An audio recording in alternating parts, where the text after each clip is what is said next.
అది తప్పనిసరి. అది ఎంత తప్పనిసరో ఎంత తప్పదో అంత కష్టమైంది.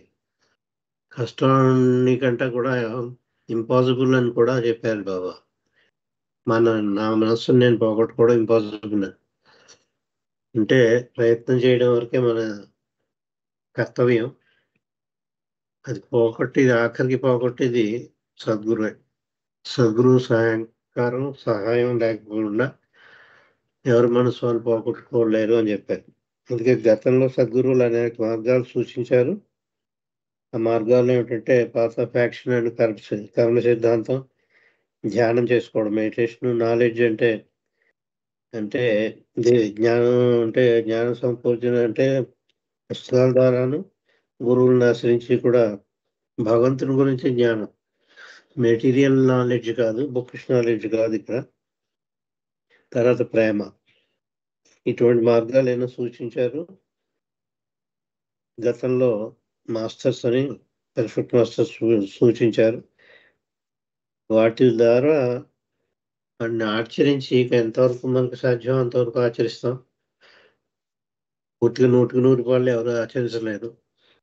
కానీ ఆచరించి సద్గురువుని ఆశ్రయించి ఆయన దగ్గర శిష్యరికం చేస్తూ ఉండగా మిగిలిన పని ఆయన చూసుకుంటారు. లాస్ట్లో ఆఖరిని ఈ మైండ్ని డిస్ట్రాయ్ చేసేది సద్గురువు మాత్రమే. మన మీద మనం మొగ్గేసుకోవడానికి అంటే గంతేయడం ఎంత కష్టం, మన నోరుని మనమే తినడం ఎంత కష్టం. ఈ 2 ఎగ్జాంపుల్స్ బాగా ఇచ్చినవే. మన నోరు అన్నీ తినగలుగుతుందని ఆ నోరు దాన్ని అదే తినేయలేదు కదా. అలాగే నీ మీదే నువ్వు జంప్ ఓవర్ చేయలేవు కదా. ఈ 2 ఎగ్జాంపుల్స్ బాగా ఇచ్చారు. ఇంకేత నీ మనస్సు నువ్వే నాశనం చేసుకోవడం అన్నది సంభవం ఈ పని కాదు. ప్రయత్నం తప్పనిసరిగా చేయాలి. మార్గాలు ఉన్నాయి, అనేక మార్గాల్లో గతంలో సద్గురువులు కూడా సూచించారు. చెప్తే ఎందుకు కష్టం చెప్పారు ఎక్కువ. ఈ చిన్న చిట్కా ఉంది, చిట్కా ఒకటి పాటించండి అయిపోతుంది అని ఎక్కడా చెప్పలేదు బాబా. ఒక చిన్న సులువు మార్గం, షార్ట్ కట్ ఏదో ఉంది, ఈ షార్ట్ కట్ ఒకటి చెప్తున్నాను, ఇది ఒకటి పాటించండి అయిపోతుంది, మనసు నాశనం అయిపోతుంది అని ఎక్కడ చెప్పలేదు బాబా. ఎందుకు కష్టం కూడా చెప్తూ వచ్చారు. ఆఖరికి మనం ఆచరించాల్సినవి ఆచరించాలి, ఆఖరిని ఆయన్ని ఆశ్రయించాలి. ఇది ఆచరించడం, అది ఆశ్రయించడం. ఆశ్రయించడం తప్పదు, ఆచరించడం కూడా తప్పదు. అసలు ఈ గోల్ అంతా ఎందుకంటే మనసు నాశనం అవుతే ఎంత, లేకపోతే ఎంత ఇల్లు బతికేస్తాను అంటే అది కూడా వీలు కాదు. పైకి విసిన స్టోన్ రాడు కింద ఎలా అవుతే తప్పనిసరిగా పడి తీరాలో, అలాగే సముద్రం నుంచి లేచిన కెరటాలు మళ్ళీ సముద్రంలోనే ఎలా కలిసి తీరాలో కొంచెంసేపు ఉంటాయి. పైకి ఎగసి కెరట సముద్రం నుంచి మళ్ళీ సముద్రంలో తప్పనిసరిగా కలవాలి. మనం కూడా అంతే, మన ఇచ్చ ప్రకారం కాదు ఆయనలో కలవడం, విధి తప్పనిసరి. చేత మనం చేయవలసింది తప్పదు, ఆయన ఆశ్రయించడం తప్పదు. ఆయన కాలమాన పరిస్థితులను బట్టి చెప్తూ ఉంటారు ఈ మార్గాలు అనుసరించండి. అవి మనం ఎంతవరకు, ఎంత శ్రద్ధతోటి, ఎంత ప్రేమతోటి, ఎంత సిన్సియారిటీ అంటే నిజాయితీతోటి మనం ఆశ్రయిస్తాం. నువ్వు 1 అడుగు వెయ్యి, నేను 10 అడుగులు వేస్తాను, వేయిస్తాను అన్నారు బాబా. మనం వేసేది 1 అడుగే, ఆయన వేయించి 9 అడుగులు, ఆ 9 కలిపి 10 అడుగులు అవుతాయి ఇక్కడ. చేత నా 1 అడుగు వేయక తప్పదు. చేత ఇది వద్దు, నాకు మనోనాశనం వద్దు, మోక్షం వద్దు, ముక్తి వద్దు అని అనుకోవడం కూడా అవివేకమే అవుతుంది. చేత ఇక్కడ చెప్తున్నారు, let us consider how through the path of action the goal of మనోనాశ్, that is the annihilation of the mind, which transforms the false I into the real I, can be attained. ఈ కర్మ సిద్ధాంతం ప్రకారం ఈ మనోనాశ అనేది ఎలా చేసుకోవచ్చో చెప్తున్నారు. ఇది చూద్దామని, కన్సిడర్ అన్నారు. అంటే ఇది అవుతుంది అని చెప్పట్లేదు, లెటర్స్ కన్సిడర్ అంటున్నారు. How through the path of action అంటే పని చేయడం ద్వారా, కర్మ సిద్ధాంతం ప్రకారం పొద్దున్న లేచి నూనె సాయంత్రం వరకు ఏదో చేస్తూనే ఉంటాం. ఏదో చేయడం వేరు, విచక్షణ జ్ఞానంతో చేయడం వేరు. ఏదో చేయడం వేరు, భగవంతుడికి అంకితం అయి చేయడం వేరు, భగవంతుడికి అర్పణ చేయడం వేరు. అని చేత అందులో ఆ చేయడంలో కూడా చాలా ఎడ్జెక్టివ్స్ ఉన్నాయి. ఏదైనా దాన్ని ఒక చిన్న ముద్దు పేరు కర్మ సిద్ధాంతం అని పేరు పెట్టారు. మనం చేయవలసిన పనులు చేసే పనులు, వాటి ద్వారా ది గోల్ అంటే గమ్యస్థానం చేరుకోవడం, మనోనాశాన్ని గమ్యస్థానం. అదే లిబరేషన్ కూడా. అది గోల్ ఆఫ్ మనోనాశ, that is annihilation of the mind. Goal of మనోనాశన, ఎనిహిలేషన్ ఆఫ్ మైండ్ అన్న అన్నీ ఒకసారి జరుగుతాయి. సంస్కారాలనే పటాపంచలైపోవడం ఇవన్నీ ఒకసారి. చేత the annihilation of the mind which transforms the box I. దీనివల్ల మనోనాశాలు ఏం జరుగుతుందంటే, పరిమితమైన నేను అనే అహంకారంతో నువ్వు అపరిమితమైన భగవంతుడు అని నేనుగా మారుతుంది. అబద్ధమైన పరిమితమైన నేనల్లా నిజమైన అసత్యమైన అనంతమైన నేను కింద మారుతుంది. ఇన్ఫినిట్ ఇటర్నల్ రియల్ ఐ కింద మారుతుంది. ఇది అందరికీ తెలుసున్నదే. పరిమితమైన నేను అంటే చెప్పక్కర్లేదు. ఎవరు ఏ రూపంలో ఉన్నారు, ఏ పేరుతో ఉన్నారో వాళ్ళే పరిమితమైన నేను. అది అహంకారంతో కూడిన నేను. అహంభావంతో కూడిన నేను కాదు, అహంకారంతో ఉన్నది. అంచేత కెన్ బి అటైన్డ్ అని చెప్తారా చెప్తాను. Perfect masters saw that actions which have falls ego. వీళ్ళు కనుగొన్నారు సద్గురువులు, ఎందుకు ఇంత కష్టం అవుతుంది వీళ్ళకంటే, వీళ్ళు కర్మ సిద్ధాంతం చేస్తున్నారు కదా, మరి ఎందుకు ఇది మనోనాశ చేసుకోలేకపోతున్నారు అన్న విషయం గతంలో సద్గురువులు, పెర్ఫెక్ట్ మాస్టర్స్ అంటే సద్గురువులు, వాళ్ళు కనుగొన్నారు. ఏం కనుగొన్నారు? Perfect masters saw that actions which have falls ego. నువ్వు చేసే పనులు ఏదైతే అబద్ధమైన నేను తోడు చేస్తున్నావు, చేసేది నేను కాదు భగవంతుడు అని చైతన్యంతో చేయాలి, అవగాహనతో కాదు. మనసుతో అయితే మనసులో అనుకుంటావు చేసింది మల్లికార్జున కాదు బాబాయ్ చేస్తున్నాడు మాట వరుసకంట. ఎవరైనా నేను మాట్లాడి మాటగా ఎవరైనా చాలా పొగిడితే ఉప్పొంగిపోతాను. నేను మాట్లాడి మాటగా ఎవరైనా తిరిగితే పొంగిపోతాను. ఇప్పుడు ఏం మిగిలింది? నేను పరిమితమైన నేనే మిగిలాను. నాలో ఉన్న భగవంతుడే అని అనుకున్నప్పుడు వాళ్ళు తిట్టిది పొగిడిది రెండు భగవంతుడిగా అని చెప్పి ఆయనకి అర్పణ చేయలేకపోతున్నాను నేను, ఈ మల్లికార్జున అని నేను. అంచేత అది ఆ నేను పోగొట్టుకోవడంత కష్టం. అంచేత ఏమంటున్నారు? Perfect masters saw that action which have falls ego. నువ్వు చేసి కర్మ సిద్ధాంతంలో అబద్ధమైన నేను తోటి నువ్వు చేస్తున్నావు. నువ్వు చేస్తున్నట్టు చేయకుండా ఉంటే దానికి ఫలితం ఉంటుంది అంటున్నారు. కానీ అది పోవటం లేదు. నేను చేస్తున్నానని భావన లేకుండా పోవటం లేదు. చాలా కష్టం అవుతుంది అది. ఎందుకంటే చైతన్యం అనిపిస్తున్నాను నేనుగా, పరిమితమైన నేను కింద. చేత ఉత్సాహ ఫాల్స్ ఈగో. అండ్ ఇంకోటి చెప్తున్నారు, ఆ ఫాల్స్ ఈగో కాక ఇంప్రెషన్ లెస్ మైండ్ అన్నారు. ఎంత ఇటువంటి వర్డ్స్ ఉపయోగిస్తారంటే ఇది చాలా చక్కటి వర్డ్స్ అండి. అందుకే ఇటువంటి డిస్కోర్సెస్ అంటే నాకు చాలా ఇష్టం. నీకు మైండ్ ఉంది, మైండ్ ఉండడంలో చికాకేం లేదు, ఉంటుంది. ఆయనే ఇచ్చారు మైండ్. అది మనసు ఉంది కాబట్టి నీకు అది కోపం వస్తుంది, కోపం వస్తుంది దానిలో తప్పలేదు అన్నారు. అందుకే అది మనసు ఉంటుంది, ఆయన ఇచ్చారు, అది ఎక్కడికి పోగొట్టుకోలేదు. కానీ ఆ మనసుని దేంతో కూడింది? అది impression full. It is full of impressions. Impression full, impression less కాదు ఇక్కడ. ఇంప్రెషన్స్ లేని కాదు. ఇంప్రెషన్ అంటే సంస్కారం. ఇంప్రెషన్ అంటే మనందరికీ తెలుసు సంస్కారాలని. సంస్కారాలతోటి నిండిన మనస్సు. సంస్కారాలతోటి నిండిన మనస్సుతో నువ్వు చేసి కర్మ సిద్ధాంతం ప్రకారం చేసి పనులు ఏవైనా కూడా అది మనసుని నాశనం చేయలేవు అని చెప్తున్నారు పైగా. కర్మ సిద్ధాంతం ప్రకారం మనం నష్టం చేసుకోవాలని ఇక్కడ ఒక సిద్ధాంతం, ఒక వే, వన్ ఆఫ్ ది వేస్. అనేక మార్గాల్లో అదొక మార్గం. కానీ దీంట్లోనే డ్రాబ్యాక్స్ ఏమిటి? ఒకటేమిటంటే యాక్షన్స్ వచ్చే ఫాల్స్ ఈగో. చేసేది పరిమితమైన నేను అని చెప్పి పరిమిత అహంకారంతో చేస్తున్నాం, అదొక మైనస్ పాయింట్. రెండోది ఏంటంటే మనసు క్లీన్గా ఉందా, ఒక్క సంస్కారం కూడా లేకుండా ఉందా అంటే it is a store house of sanskaras. ఖర్చు పెట్టగా మిగిలిన సంస్కారాలు కానీ, ఖర్చు పెట్టవలసిన సంస్కారాలు కానీ ఏవైనా అక్కడ నిల్వ ఉంటాయి, అక్కడ ఉండిపోతాయి. చనిపోయిన తర్వాత కూడా మనసు కూడా వచ్చేస్తున్నది, ప్రేతాత్మతో కూడా మనసు కూడా వచ్చేస్తున్నాయి. మనసులో కూడా పూర్తిగా నిండి ఉంటాయి సంస్కారాలు. నిండి ఉండకపోయినా ఉంటాయి సంస్కారాలు, అందులో స్టోర్ అయి ఉంటాయి. అంచేత అండ్ ఇంప్రెషన్ఫుల్ మైండ్ అంటే ఫుల్ ఆఫ్ ఇంప్రెషన్స్, పూర్తిగా మన సంస్కారాలతో నిండిన మనసుతోటి నువ్వు చేసి కర్మ సిద్ధాంతం ప్రకారం నువ్వు చేసే పనులు వాటిని ఫలితాన్ని ఇవ్వవు అని చెప్తారు బాబా. ఇంప్రెషన్ఫుల్ మైండ్ బికాజ్ దేర్ బ్యాక్గ్రౌండ్ అంటే ఈ ఇంప్రెషన్తో కూడిన మనస్సు అంటే సంస్కార భూయిష్టమైన మనస్సుతోటి దాని బ్యాక్గ్రౌండ్ ఏంటి? As there background feed the mind instead of destroying it. Background ఉంది.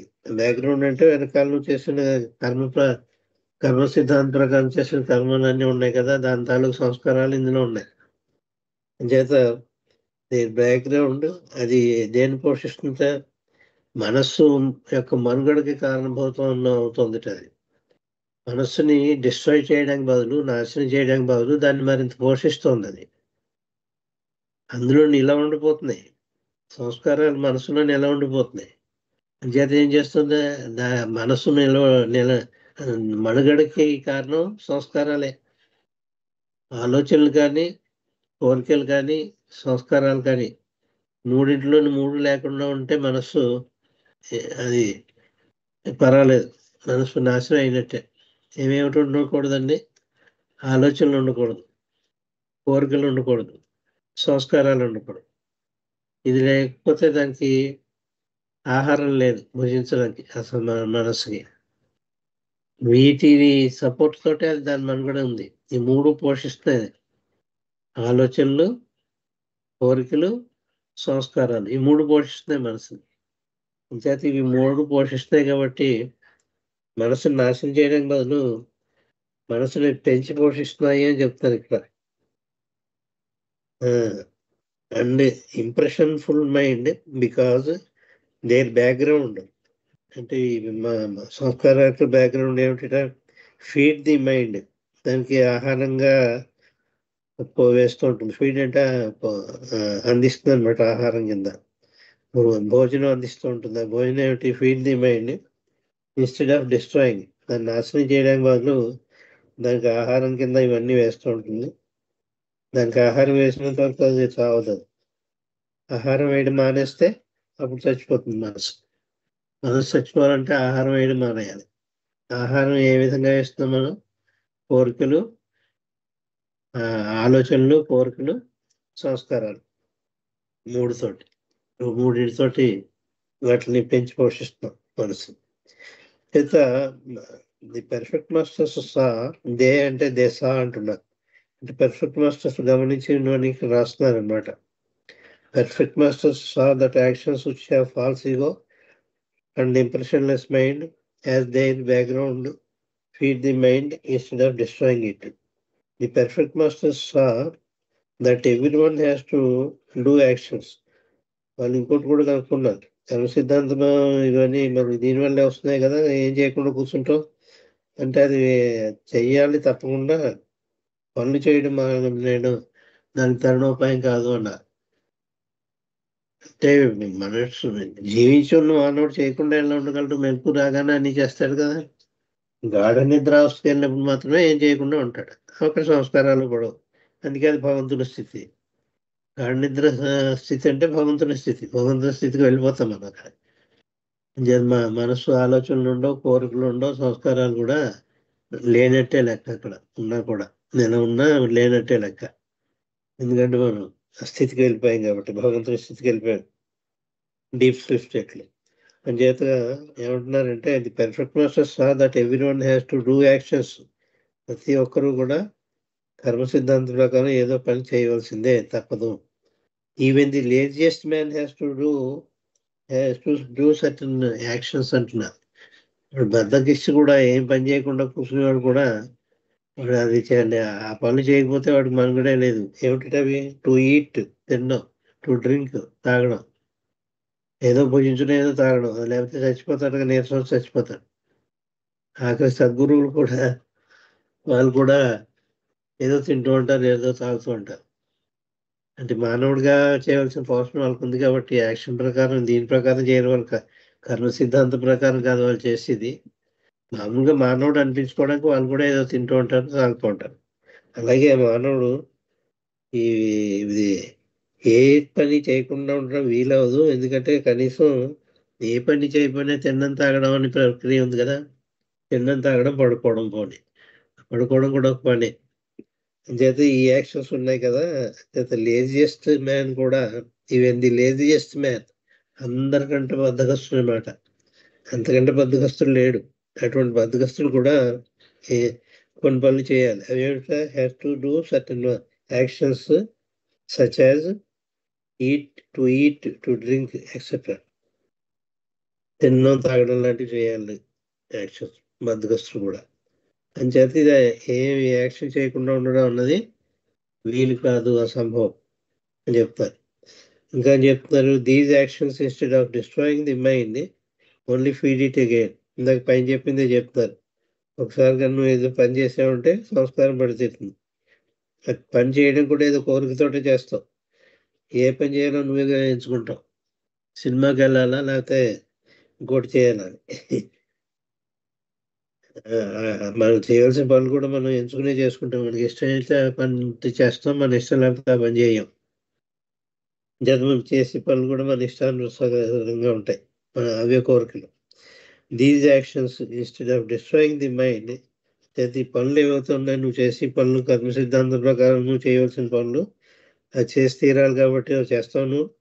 అంచేత అవి ఆ పనులు చేయడం వల్ల నీ మనసు నాశనం అవడానికి బదులు దాన్ని పెంచి పోషిస్తున్నావు అంటున్నారు. Instead of destroying the mind only feed it again. మనస్సు మనుగడకి కారణమైనవన్నీ చెప్తున్నారు, ఇక్కడ లిస్ట్ చేస్తున్నారు.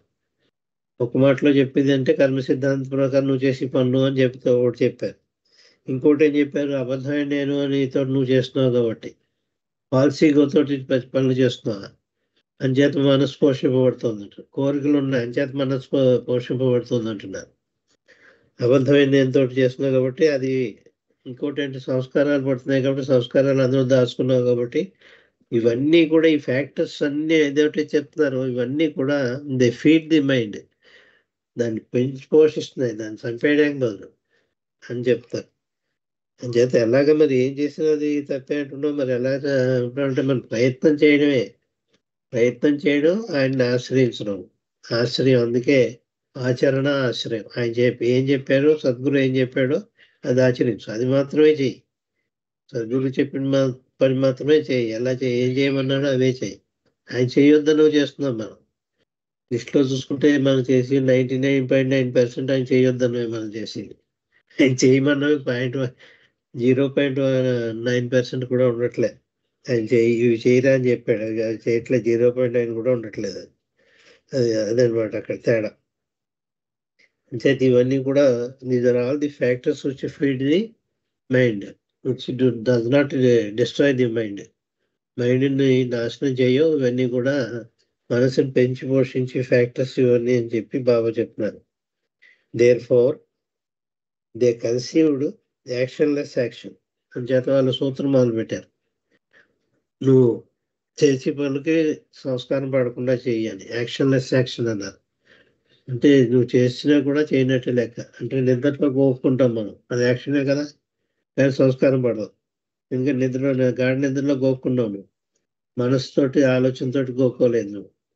ఆ స్థితి అక్కడే అసలు సంస్కారాలు ప్రభావం లేకుండా పోయింది చెప్పాను. గాఢ నిద్రావస్థలో అంటే గాఢ నిద్రావస్థలో మనం ఏ యాక్షన్ చేసినా అది పొరపాటున ఎవరినో పెడితే తినేస్తాం అనుకోండి, మనం తెలియకుండా తినేస్తాం నిద్రలో. లేదా అది యాక్షన్ లెస్ యాక్షన్ అవుతుంది. ఏ యాక్షన్కి అయితే సంస్కారం పడదో అటువంటి యాక్షన్స్ చెయ్యి అన్న. జీవితం అంతా అంకితం చేసేసి బాబాకి సేవ చేశాను మండలి వారు, అది యాక్షన్ లెస్ యాక్షన్. బాబా దగ్గర ఉండి చేసిన పనులు ఎన్ని చేసినా కూడా, ఏం పనులు చేసినా ఆయన ఏం చెప్తే కూర్చోని బాబు కలిసిన ఎగ్జాంపుల్ తీసుకుంటే తెలుస్తుంది. ఏం చేస్తే అదే తప్ప తిట్టారు. ఎందుకంటే నేను చేస్తున్నానని అతనిలో పోగొట్టడానికి. అది మంచినీళ్ళు తెమ్మని ఒకసారి అంటాడు, ఫ్యాన్ కట్టేయమని ఒకసారి అంటాడు. అది ముందో ఇది ముందో తెలియదు. చేత నేను చేస్తున్నానని బాగుండా నిద్రలో ఎలా చేస్తావు అలా చేస్తుంటే అతను బాబా తిట్టిన తిట్లు అతను బాధించి ఉండేవి కాదు. ఏమిటి ఇచ్చేయమన్నాడు, అది అదే చేశాను కదా అని అనుకునేవాడు పాపం. చేత అదే అది కరెక్టే, కానీ నేను చేస్తున్నానని భావంతో నువ్వు చేసావు, అందుకని కోపం వచ్చింది అన్నారు బావకల్సి. అందుకే ఆఖరికి ఆయనకు ఒక కితాబ్ ఇచ్చారు బావకల్చర్కి, you are my fortunate slave అని. నా అదృష్టవంతులైన బానిసవు నాకు అన్నారు. అంటే బానిసగిల్లా బతకడం అంటే యాక్షన్లెస్ యాక్షన్ చేయడమే. మనం చేస్తుందామని చైతన్యం ఎక్కడ ఉండకూడదు, మనసులో కూడా రానివ్వకూడదు. అంచేత వాళ్ళు సద్గురువులు ఏం కనిపెట్టారంటే actionless action. Therefore they conceived of actionless action. ఇది గురువుకి సదా సేవ చేయడమే ఇది అవుతుంది. సద్గురువులకు సేవ చేయడం సంస్కారాలు పడవండి, సరికదా. పడిన సంస్కారాలు నాశనం కూడా అవుతాయి, ఉన్న సంస్కారాలు కూడా నాశనం అవుతాయి. ఆయన చేస్తూ ఆయన గురించి చేస్తున్నాం కాబట్టి మన గురించి చేసుకోవట్లేదు కాబట్టి అసలు నేను చేస్తున్నానని భావన కూడా లేకుండా చేసేది ఆయనే. అచేతనంగా చేస్తూ ఉంటారు, నేను చేస్తున్నానని భావన ఉండదు వారికి. అదో లోకంలో ఉంటారు వాళ్ళ మండలి వారంతా. అంచేత అది చేస్తున్నారు కాబట్టి వాళ్ళకి అది యాక్షన్లెస్ యాక్షన్ అవుతుంది. ఎందుకు చెప్తున్నా అంటే యాక్షన్లెస్ యాక్షన్ అంటే ఏమిటి అని తెలుసుకోవాలి మనం. అది మన వల్ల అవుతుందంటే అవుతుంది ఎప్పుడు సద్గురుకు సేవ చేసిన. బాబా శరీరంతో లేదండి, కాళ్ళు నొక్కుదాం అనుకున్నాను, లేకపోతే గులాబీ పూలతో పూజ చేద్దాం అనుకున్నాను అంటే అవివేకం అవుతుంది. అది బాబా ఆయన పర్సన్కి కాదు చేయమంట. నువ్వు చూసిన పర్సన్లో ఎవరికి చేస్తున్నా ఆయనలో నువ్వు బాబాను చూడగలగాలి. నువ్వు ఎవరికో చెయ్యి చేస్తున్నట్టు బాబాకి చేస్తున్నాను అని భావంతో చేస్తే ఆయనకి అందేస్తుంది. ఆయన శరీరంతో ఉండక్కర్లే. ఇంకా ఇది అవ్వలేదు, మేనిఫెస్టేషన్ అవ్వలేదు, అవతార పీరియడ్ ఉంది. నేను చేస్తాను ఏదో పండుగేశ్వరరావుకో లేకపోతే సుబ్బారావుకో అనుకుంటే ఆయనకి అందదు అది. ఇది పండుగేశ్వరరావుకి కాదు, అటు సుబ్బారావుకి కాదని భావంతో చేయాలి సేవ చేస్తే. ఆ విధంగా చేస్తే అది ఆయన చేసినట్టే ఉంటుంది. వాడు ప్లీజ్ అవుతారు. If anybody pleases I'm pleased అన్నారు Baba. That is how to please me అన్నారు. నన్ను సంతోష పెట్టడం ఎలాగా, నువ్వు ఎంతమందిని సంతోష పెట్టగలిగితే నీ సేవ ద్వారా వాళ్ళందరికీ సేవ చేసి సంతోషపెట్టు. అప్పుడు బాబా ప్లీజ్ అవుతారు, ఆయనకు అందుతాయి. ఇట్ ఇమీడియట్లీ రీచెస్ మీ అన్నారు బాబా సెల్ఫ్లెస్ సర్వీస్ చేయడంలో. అది ఉన్నాయి, మార్గాలు ఉన్నాయి మనకి, ఎందుకంటే అవి పడవు, మనకి ఏంటేమో మన వల్ల కాదని చెప్పేసి పారిపోతాం. కించేతి చేసిన ఫలితం ఎక్కువగానే ఉంటుంది, కానీ అందుకు కూడా పూనుకో. ఏది ఎక్కర్లేదో అక్కర్లేదు పని చేస్తుంటాం. అంచేత that means to act in such a way that the effect is as if no action is done. Actionless action అంటే ఆ యాక్షన్ వల్ల ఏ ఫలితం ఏ ప్రభావం ఉండకుండా ఉండే యాక్షన్. అంటే ఏ సంస్కారం పడని యాక్షన్ నువ్వు చెయ్యి అని చెప్తారనమాట. అది యాక్షన్లెస్ యాక్షన్ అంటే బాగా చెప్పారు. That means to act but in such a way that the effect is as if no action is done. అది ఎఫెక్ట్ ఏంటంటే నువ్వు ఏమి పని చేయకుండా ఉంటే ఏముంటుంది, ఏ సంస్కారం ఎలా పడదు అలా చేయాలి. అది ఎప్పుడు గురువుకు చేసే సేవే. సద్గురువు కానీ మీ అవతార పురుషుడు కానీ చేసే సేవకు వల్ల. అందుకే పదే పదే చెప్తాను, మాకు చేసిన సేవ వల్ల మనకి ఏమవుతుంది, పాత సంస్కారాలు ఖర్చు అయిపోతాయి. ఇది చేసిన దాని వల్ల మన సంస్కారం ఒక సంస్కారం కూడా పడదు. అందుకు ఆయన్ని ఆశ్రయించడం అది యాక్షన్లెస్ యాక్షన్ అంటే. That means to act but in such a way that the effect is as if no action is done. In this way past impressions of actions get spent away. నేను చెప్పిందే చెప్తాను. దీనివల్ల ఏమవుతుంది, past impressions గతంలో నీకు పడిన సంస్కారాలన్నీ కూడా of actions get spent up, ఖర్చు అయిపోతాయి. గతంలో నీకు చేసిన నిలవన్న సంస్కారాలన్నీ ఖర్చు అయిపోతాయి. Spent up. ఇంకేం చెప్తుంది, mentally through experience of happiness and misery. ఇది చేస్తూ ఉండడం వల్ల నీకు ఆనందం కలుగుతూ ఉంటుంది, దుఃఖం కలుగుతుంది. ఆనందం దుఃఖంగా వాళ్ళని పోగేసుకునే సంస్కారాన్ని గతంలో అన్నీ కూడా ఖర్చు అయిపోతాయి. ఖర్చు అయిపోతాయి అంటే ఇప్పుడు సంస్కారాలు పోతాయి. But no new impressions are created. ఈ వాక్యం నేను చదవకుండా చెప్పిందే. నేను ఇక్కడ ఇప్పుడు చదువుతున్నాను. నేను ముందుగా చదవకుండా చెప్పింది. అని చేత పాత ఏమో ఖర్చు అయిపోతాయి, కొత్తవి పడవు. But no impressions are created. కొత్త ఇంప్రెషన్స్ పడవు. పాత ఇంప్రెషన్స్ ఖర్చు అయిపోవడం ఒక ప్లస్ పాయింట్. కొత్త ఇంప్రెషన్స్ పడకుండా ఉండడం అదో ప్లస్ పాయింట్. డబుల్ ప్లస్ అనమాట. దేనివల్ల? యాక్షన్లెస్ యాక్షన్ చేయడం వల్ల. యాక్షన్లెస్ యాక్షన్ ఎవరికి చేయాలి? సద్గురువుకి చేయాలి. సద్గురువుకి చేసిందే యాక్షన్లెస్ యాక్షన్.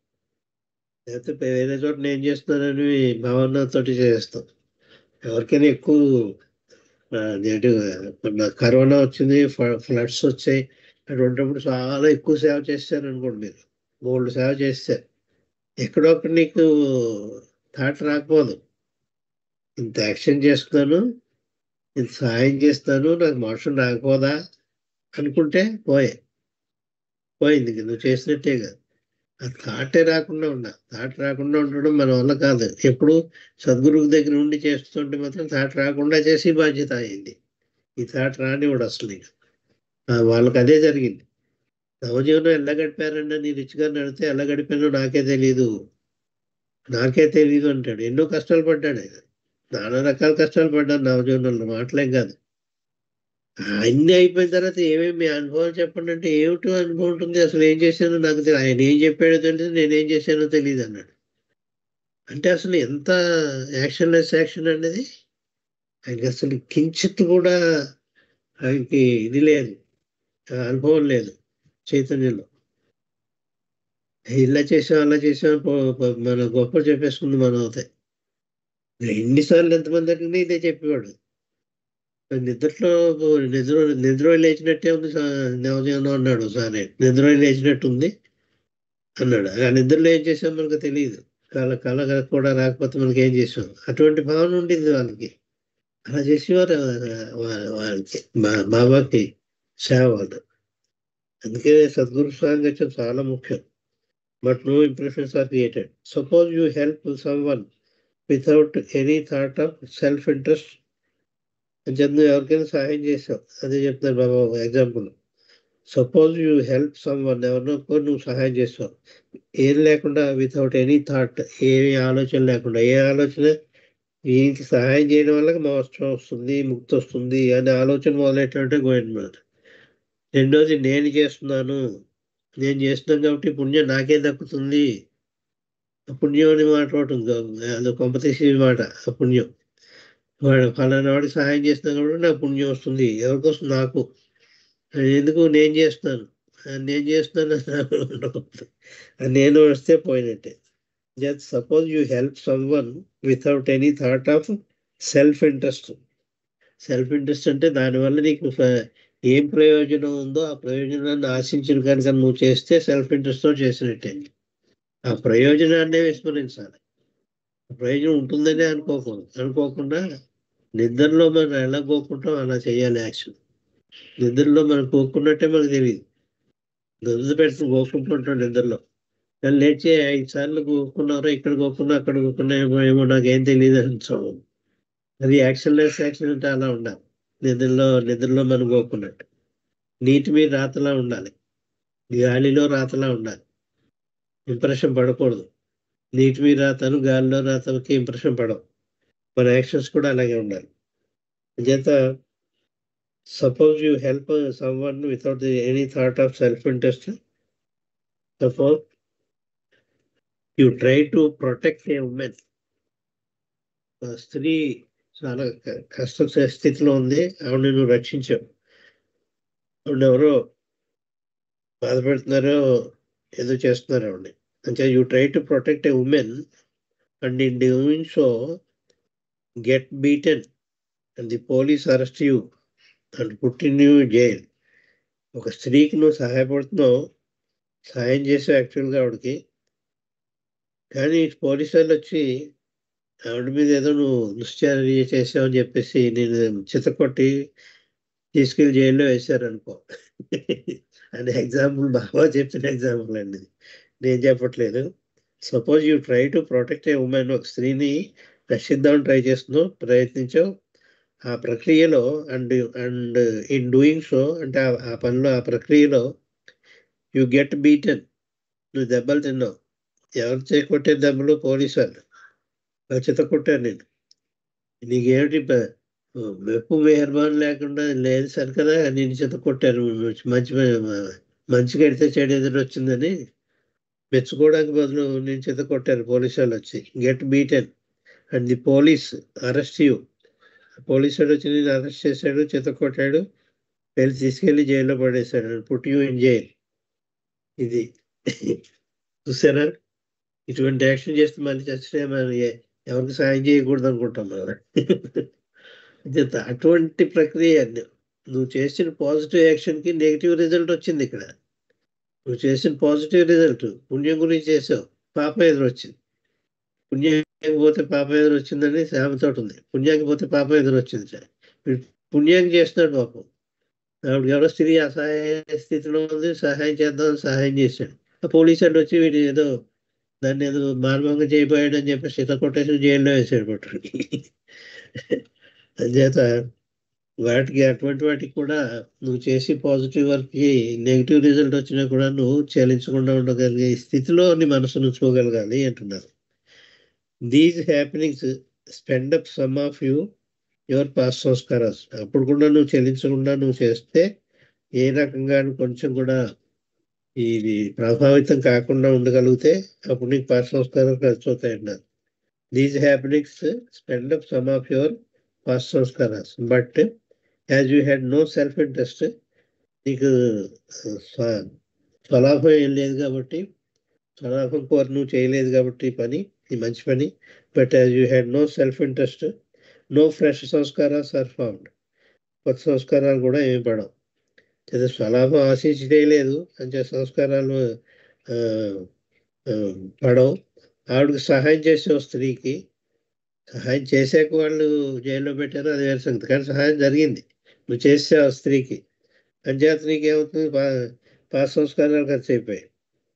అంచేత నువ్వు ఏదో స్వలాభం ఆశించి ఆవిడకి సహాయం చేయలేదు, నువ్వు మామూలుగా చేసావు, ఏది ఆశించకుండా చేసావు. అంచేత ఏది ఆశించకుండా సెల్ఫ్ ఇంట్రెస్ట్ లేకుండా చేసావు కాబట్టి నీకు కొత్త సంస్కారాలు కూడా పడవు అని చెప్పారు. ఈ ఉమెన్ ఎగ్జాంపుల్ తీసుకుని దాన్ని ఎగ్జాంపుల్ కింద తీసుకున్న దానికి బాబా చెప్పారు. ఒక నిన్న అలా జరిగి జైల్లో వేసినా కూడా ఆధ్యాత్మికంగా నీకు ఏం జరుగుతుందంటే నీకు పాత సంస్కారాలు ఖర్చు అయిపోతాయి, కొత్త సంస్కారాలు పడవు అటువంటి యాక్షన్స్లో కూడా అని చెప్తారు. But as you had no self interest, నీకు స్వలాభం కోరు చేయలేదు కాబట్టి no fresh sanskaras are formed. This process is so long and complicated that one can attain మనోనస్ through action only and after many yugas.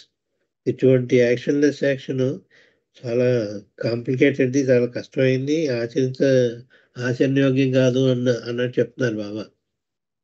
Exercise ఇది పాజిటివ్ కరెక్టే, కానీ చాలా కష్టం ప్రాసెస్ అంటున్నారు. This process is so long, చాలా పొడుగైంది కూడా, అంటే ఎక్కువ టైం పడుతుందని.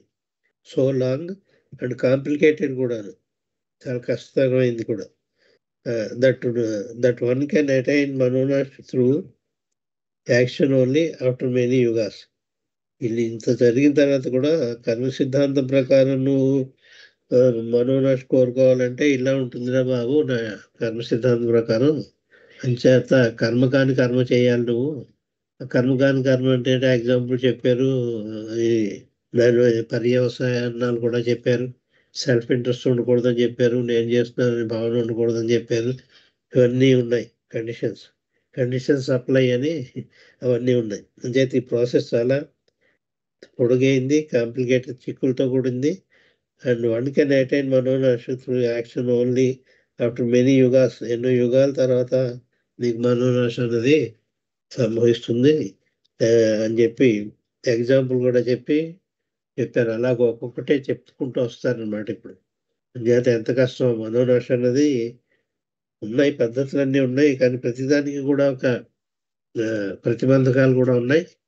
అంచేత ఆఖరికి ఎప్పటికైనా నువ్వు గురువుని ఆశ్రయించకే తప్పదు, సద్గురువును లేకపోతే అవతారను ఆశ్రయించక తప్పదు, ఎప్పటికైనా ఆశ్రయించాలి. ఆఖరికి అవతార పురుషుడు ఆయన అవతారిక పీరియడ్గా అవతారుడుగా తన పని చేయడానికి 5 సద్గురువుల యొక్క శిష్యకం చేశాడే. ఒకసారి ఆలోచించుకోండి మీరు. మానవుడుగా పుట్టాడు, అసలు అవతారిక వర్క్ చేయడానికే పుట్టాడు, కానీ 5 సద్గురువుల కాంటాక్ట్ తప్పనిసరి అయిపోయింది ఆయనకి. ఎందుకంటే గ్రాస్ కాన్షియస్నెస్ తోటి పుట్టాడు ఆయన. స్థూల చైతన్య అయితే మానవాత్మే. ఆ గ్రాస్ కాన్షియస్నెస్ పోవాలంటే హజరత్ బాబాజాన్ కిస్సింగ్ తోటి కానీ పోలేదు అది.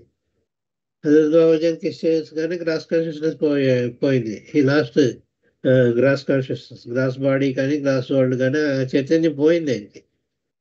అక్కడ డివైన్ కాన్షియస్నెస్ వచ్చేసింది. ఈ గ్రాస్ కాన్షియస్నెస్ పోవడం, డివైన్ కాన్షియస్నెస్ వచ్చేయడం రెండు ఒకసారి జరిగిపోయాయి అక్కడ ఆ కిస్సింగ్ లో. మళ్ళీ ఇంకా పోనీ దాంతో అయిపోయింది, ఐదుగురిని కాంటాక్ట్ చేయవలసి వచ్చింది. మరి మెహర్ బాబా అవతార పురుషుడు ఆయనే ఐదుగురు సద్గురువుల యొక్క కాంటాక్ట్ తప్పనిసరి అయినప్పుడు మరి మనకెందుకు కాదండి, మనకు కూడా తప్పనిసరిగా కాంటాక్ట్ ఆఫ్ ది సద్గురుస్ is a must for us. అందుకే మొదల నుంచి నేను చెప్పుకునేది అదే, వాళ్ళు ఆశ్రయించాలంటే ఊరికే ఆశ్రయించడం కదా, వాళ్ళు చెప్పింది తూచా తప్పకుండా చేస్తేరా. వాళ్ళ శరీరంతో ఉన్నా లేకపోయినా ఫలితం మనకు అందుతుంది. వాళ్ళ శరీరంతో ఉండక్కర్లే. ఒకవేళ సద్గురు షిరిడి సాయిబాబాకి ఎవరు అలా చేశారనుకోండి, మోక్షం వస్తుంది వాళ్ళకి. ఒకవేళ షిరిడి సాయిబాబా ముందరే బాడీ డ్రాప్ చేస్తే వాళ్ళకి మోక్షం తప్పకుండా వస్తుంది. వాళ్ళ అకౌంట్లో పడిపోయింది. ముందర షిరిడి సాయిబాబా చనిపోయిన తర్వాత కూడా ముక్తి మోక్షం సంపాదిస్తారు.